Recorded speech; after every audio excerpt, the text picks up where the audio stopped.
This jar of pre-grated Parmesan cheese cost $4.29 at a Walmart in Pennsylvania. Inside, the FDA found something that should not have been there. Someone was selling fake Parmesan cheese. Contained absolutely no Parmesan. 0. FDA cases usually show adulteration for 30 years.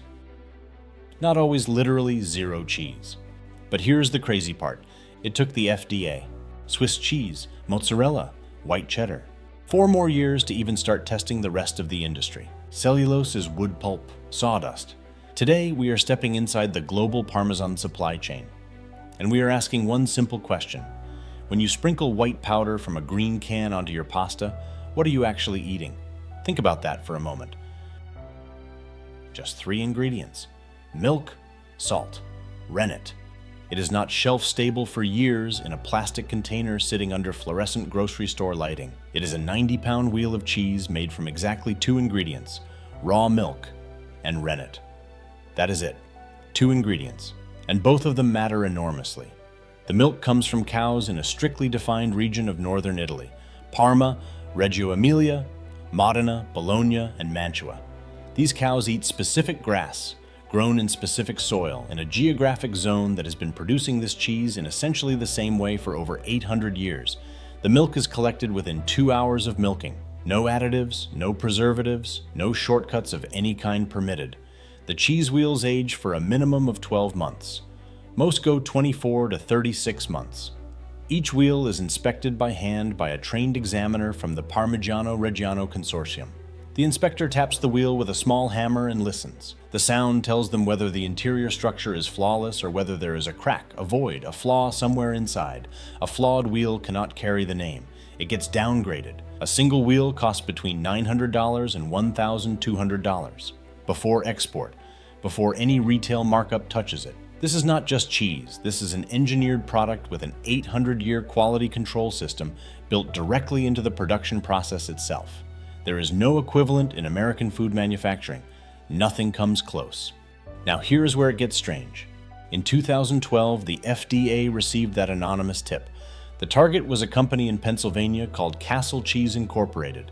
The allegation was that Castle Cheese was selling grated Parmesan that contained 0% actual Parmesan.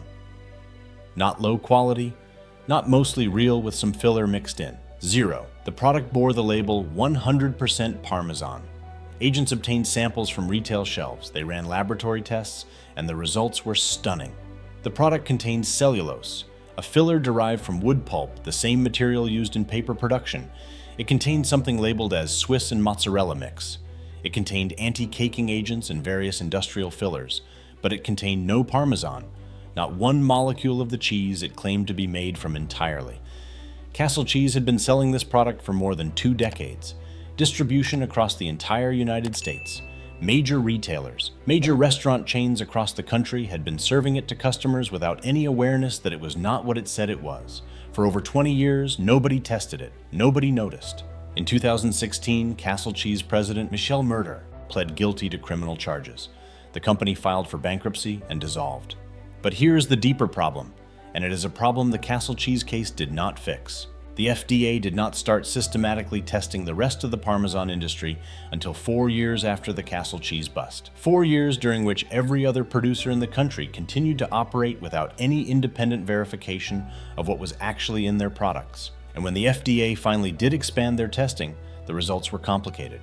Because unlike Parmigiano Reggiano, the word Parmesan has no legal definition in the United States.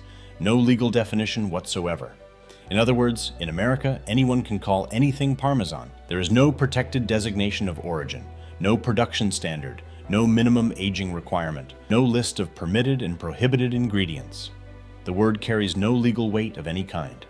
The European Union has formally protected Parmigiano Reggiano since 1996 under a designation called PDO, Protected Designation of Origin. In Italy, it is a criminal offense to label non-compliant cheese with that name. Counterfeiting Parmigiano Reggiano in Europe is treated as seriously as counterfeiting any other protected product. Enforcement is real. But in the United States, Parmesan is a marketing term. And marketing terms in the American food system have no legal teeth. A product that represents 8 centuries of tradition and is protected across an entire continent becomes legally meaningless the moment it crosses the Atlantic. So what is actually inside the green can?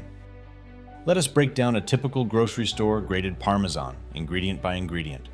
Pasteurized part-skim milk, not raw milk, not whole milk.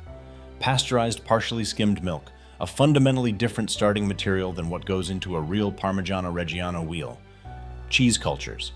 These are standard, the same basic cultures used in real Parmesan, but they are applied to an industrial process accelerated to produce finished cheese in weeks rather than months or years. Salt. Standard. Enzymes.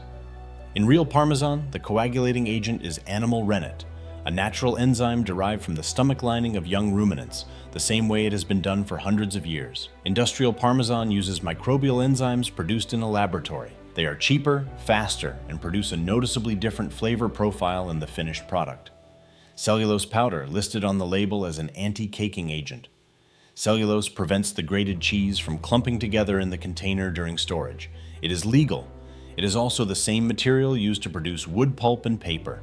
The FDA allows up to 4% cellulose in grated cheese products. But here is the structural problem with that limit.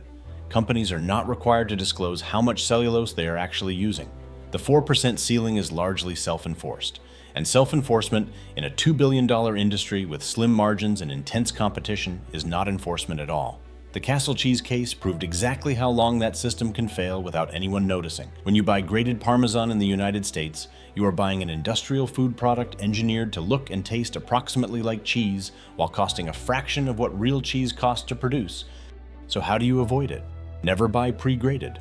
Real Parmesan does not come in a green can, it comes in a wedge. You grate it yourself at home. Look for the stamp.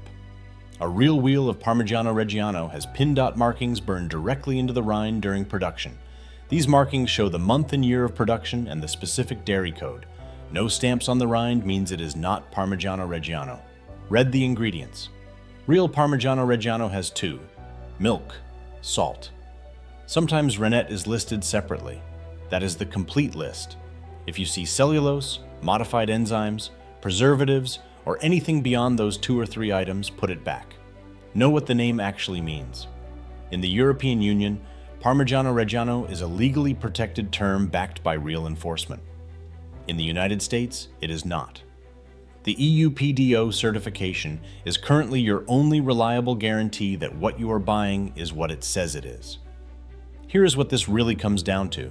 We have built a food system where tradition and industrial efficiency collide, and in almost every case, industrial efficiency wins. Real Parmesan takes 2 years to make. Industrial Parmesan takes 2 weeks. Real Parmesan costs around $20 per pound. Industrial Parmesan costs $4. The market chose the cheaper option. And then the cheaper option gradually stopped being cheese at all. That is not fraud in the legal sense, because in the United States, the legal definitions were never written in a way that would make it fraud. But it is fraud in every sense that actually matters to the person sprinkling white powder on their dinner, believing they are getting something they are not. If you enjoyed uncovering the hidden story behind everyday food, you'll want to see what's really inside a jar of Nutella. 56% of it is pure sugar, and they've spent 60 years convincing us it's breakfast. That documentary is next.